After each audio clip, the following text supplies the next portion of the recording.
Este episodio trata sobre el Holocausto y los campos de concentración nazis. Contiene descripciones de deshumanización, violencia y sufrimiento extremo. Si en este momento no te encuentras en el espacio emocional para escuchar esto, está bien. Este episodio estará aquí para cuando estés listo.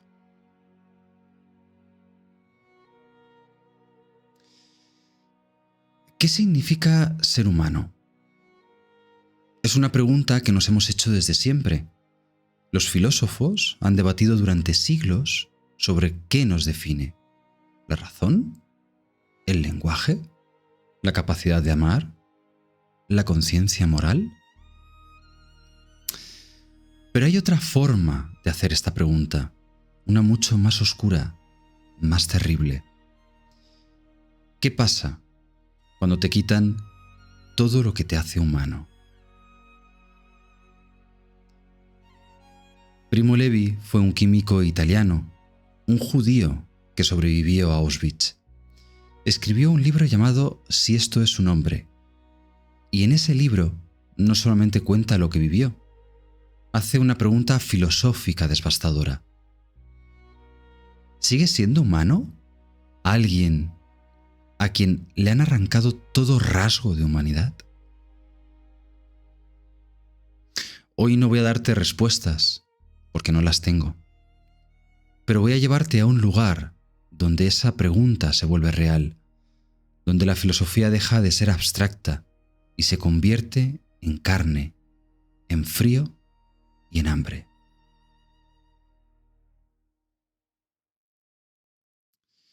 Voy a contarte una historia. No es mi historia. Es la historia de miles, pero la voy a contar como si fuera de una sola persona, porque así es más fácil entenderla y es más difícil olvidarla.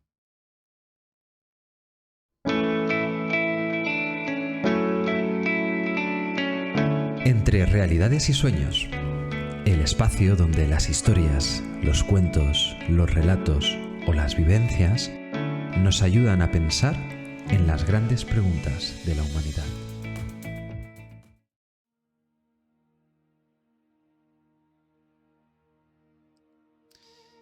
El vagón de ganado se detuvo con un chirrido metálico. El aire denso y viciado que los había acompañado durante días fue reemplazado por un viento cortante que se filtró por la puerta abierta de golpe. Afuera, sombras uniformadas ladraban órdenes en un idioma duro y áspero. Salieron tambaleándose. Algunos cayeron de rodillas sobre la grava, aturdidos por la luz grisácea de la mañana. Los empujaron hacia un edificio bajo con paredes de ladrillo. Adentro, la sala estaba vacía, salvo por otros hombres que ya habían sido llevados allí antes. Un SS gritó una orden. Un prisionero de uniforme a rayas les indicó que se desnudaran. Nadie preguntó. Nadie protestó. Se miraban unos a otros con vergüenza, con miedo. Los relojes desaparecieron en un saco de arpillera, junto con los anillos, las gafas, los zapatos. Un hombre intentó aferrarse a su alianza de oro, y unos dedos ajenos la arrancaron sin contemplaciones. Un sollozo se ahogó en la garganta de un anciano que miraba sus pies descalzos como si hubieran dejado de pertenecerle.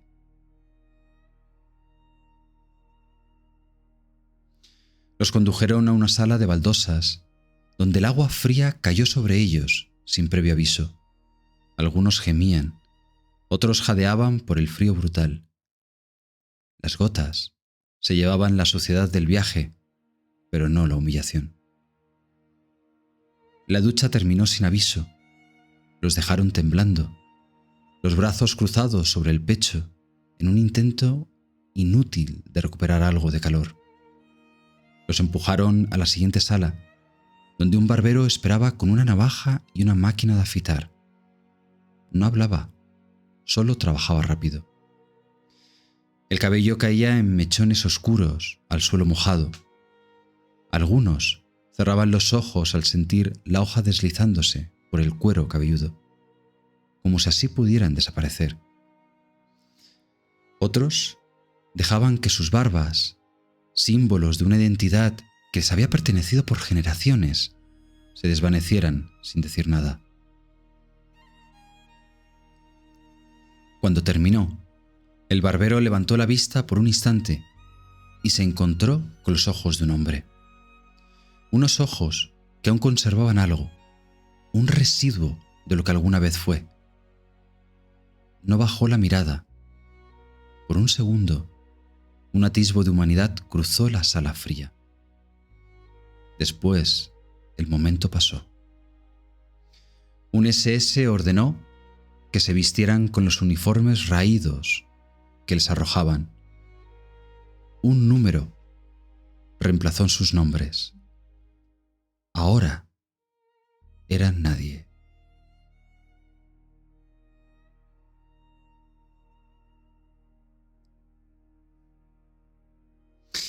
Primo Levi escribió: los personajes de estas páginas no son hombres. Su humanidad está sepultada, o ellos mismos la han sepultado, bajo la ofensa súbita o infligida a los demás. Los SS, malvados y estúpidos, los capos, los políticos, los criminales, los prominentes, grandes y pequeños, hasta los Häftlinge, indiferenciados y esclavos, todos los escalones de la demente jerarquía querida por los alemanes están paradójicamente emparentados por una unitaria desolación interna. Pero Lorenzo era un hombre. Su humanidad era pura e incontaminada. Se encontraba fuera de este mundo de negación. Gracias a Lorenzo, no olvidé yo mismo que era un hombre.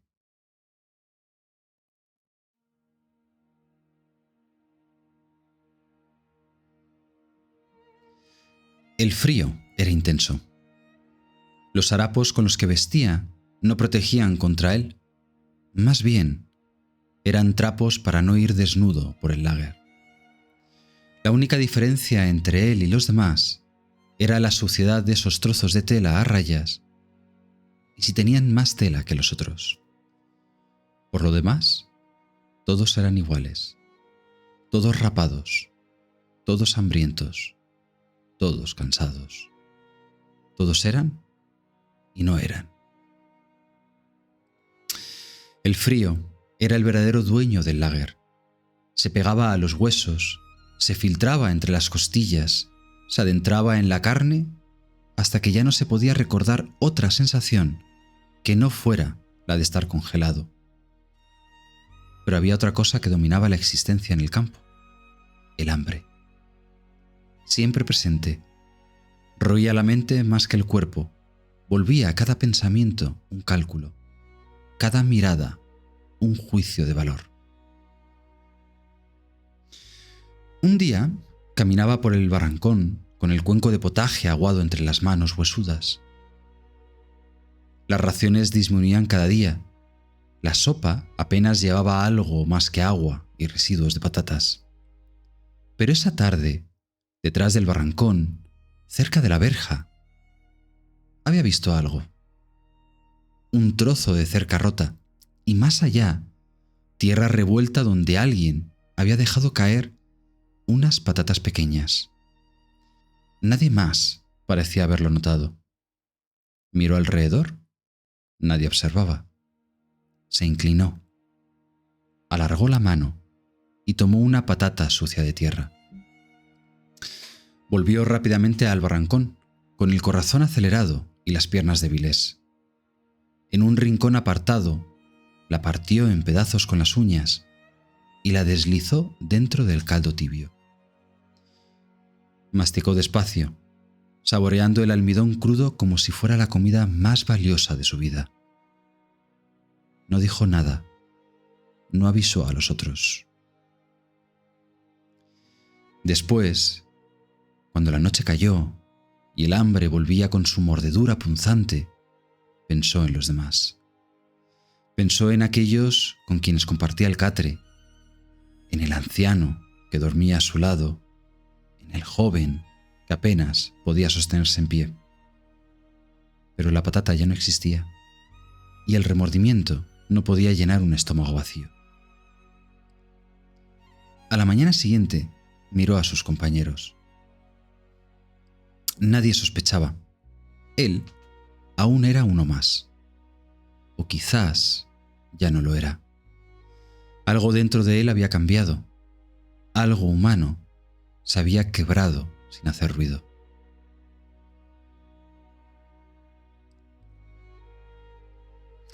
Años más tarde, Primo Levi escribió: destruir al hombre es difícil, casi tanto como crearlo. No ha sido fácil, no ha sido breve, pero lo habéis conseguido, alemanes. Henos aquí dóciles, bajo vuestras miradas. De nuestra parte, nada tenéis que temer, ni actos de rebeldía, ni palabras de desafío, ni siquiera una mirada que juzgue. ¿Era malo por no decir nada a los demás? Una parte de él sentía vergüenza, pero no podía ver alternativa. No se trataba de bien o mal. Se trataba solo de sobrevivir, minuto a minuto, respiración a respiración. Había olvidado quién era él antes de llegar aquí. O quizá había decidido olvidarlo, porque recordar dolía demasiado, porque recordar exigía una fuerza que ya no tenía. Solo existía el ahora, solo existía este frío, este hambre, solo existía este yo desconocido. ¿Era él o los demás? Estaba seguro de que si algún otro viera las patatas, tampoco las compartiría. Porque era una norma no escrita en el lager. Primero yo, después yo y por último yo. No había espacio para los demás. No había espacio para la humanidad. Porque la humanidad se había perdido.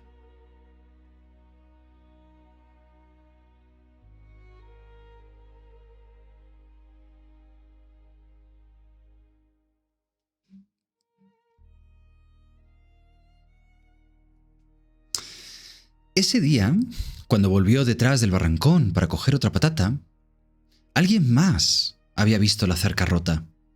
Su nombre era Isaac. Era alto, con el rostro surcado por la fatiga, pero con una luz extraña en los ojos. Isaac se le acercó esa noche, con las manos escondidas en su uniforme raído, y sacó una patata pequeña, ya pelada, tendiéndosela. «Vi lo que hiciste», susurró, «pero hay suficiente para más». Dudó. No quería compartir, no quería exponerse. Pero Isaac ya se había adelantado, repartiendo trozos de patata a otros compañeros que ni siquiera preguntaban. Comían sin palabras, con miradas vacías y agradecidas. Isaac lo hacía cada noche. Tomaba solo lo necesario, dejando el resto para quienes estaban más débiles. No pedía nada a cambio, y pronto alguien lo vio.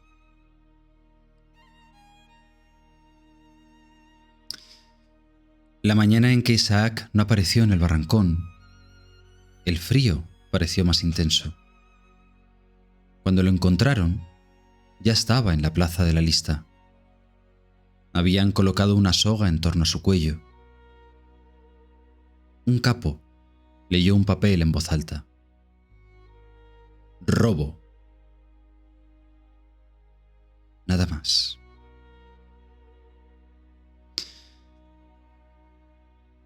Isaac no lloró. No suplicó. Miró a la multitud de prisioneros y esbozó una sonrisa tenue, diminuta. Luego, la trampilla se abrió.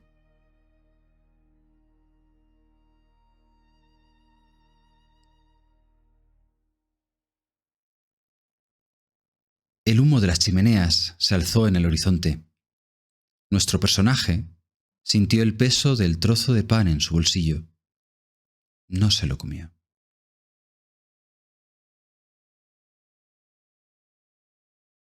El silbato sonó en la oscuridad. Había que levantarse. El barrancón entero se estremeció con los cuerpos débiles, intentando ponerse en pie. Las piernas dormidas, los músculos endurecidos por el frío. Salieron en fila al patio, temblando, alineándose en formación para el recuento. Los SS caminaban entre ellos con la mirada vacía y el fusil preparado. El número tenía que coincidir. Si alguien no podía sostenerse, lo dejaban caer. A veces los contaban 2 veces, a veces 3. El viento helado mordía los rostros como cuchillas de hielo. Después venía el pan, un trozo duro, pequeño, rancio. Se lo llevaban a la boca con las manos temblorosas, tragando sin masticar, porque masticar era un lujo. Y luego, a trabajar.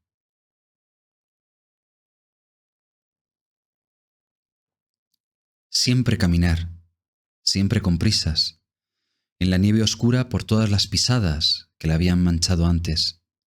No existía otro color en el campo. Blanco sucio, gris ceniza, negro de hollín. De repente, una llamarada se encendió en las chimeneas del fondo.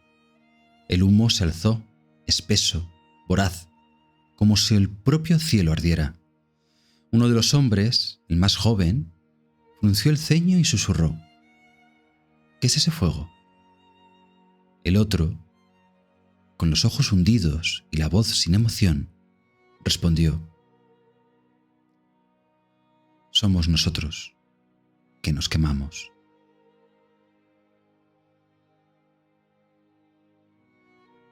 Nadie dijo nada más. Nadie desvió la mirada. Solo siguieron caminando.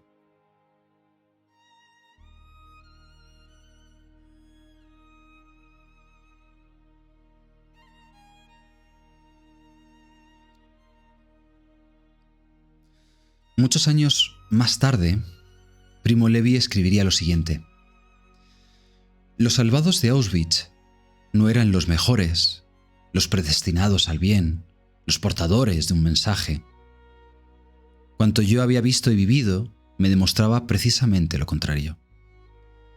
Preferentemente sobrevivían los peores, los egoístas, los violentos, los insensibles, los colaboradores de la zona gris, los espías.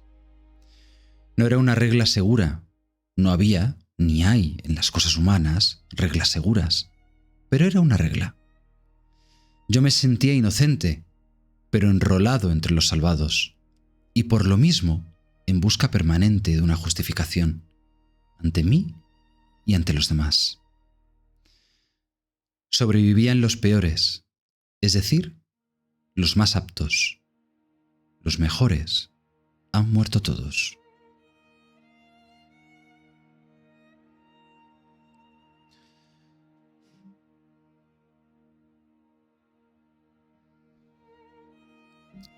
Lo repito, no somos nosotros, los sobrevivientes, los verdaderos testigos. Esta es una idea incómoda de la que he adquirido conciencia poco a poco, leyendo las memorias ajenas y releyendo las mías después de los años. Los sobrevivientes somos una minoría anómala de exigua. Somos aquellos que por sus prevaricaciones, o por su habilidad, o su suerte, no han tocado fondo. Quien lo ha hecho, quien ha visto a la Gorgona, no ha vuelto para contarlo, o ha vuelto mudo. Son ellos, los musulmanes, los hundidos, los verdaderos testigos, aquellos cuya declaración habría podido tener un significado general. Ellos son la regla, nosotros la excepción.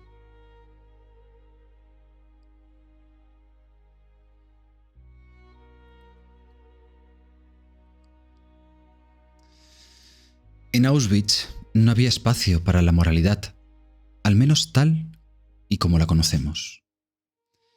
No había fuerzas para pensar en términos de bien o mal.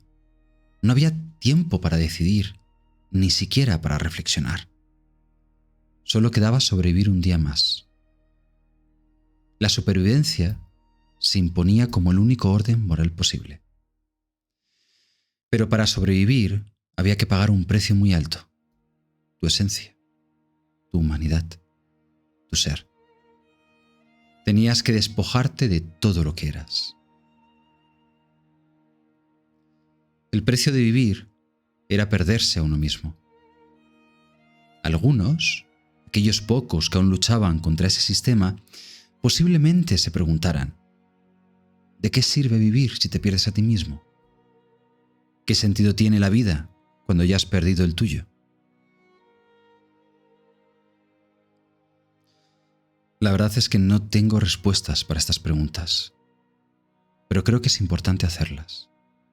Porque cuando entendemos hasta dónde puede llegar la deshumanización, entendemos también lo frágil que es nuestra humanidad. Y quizás, solo quizás, eso nos ayuda a protegerla.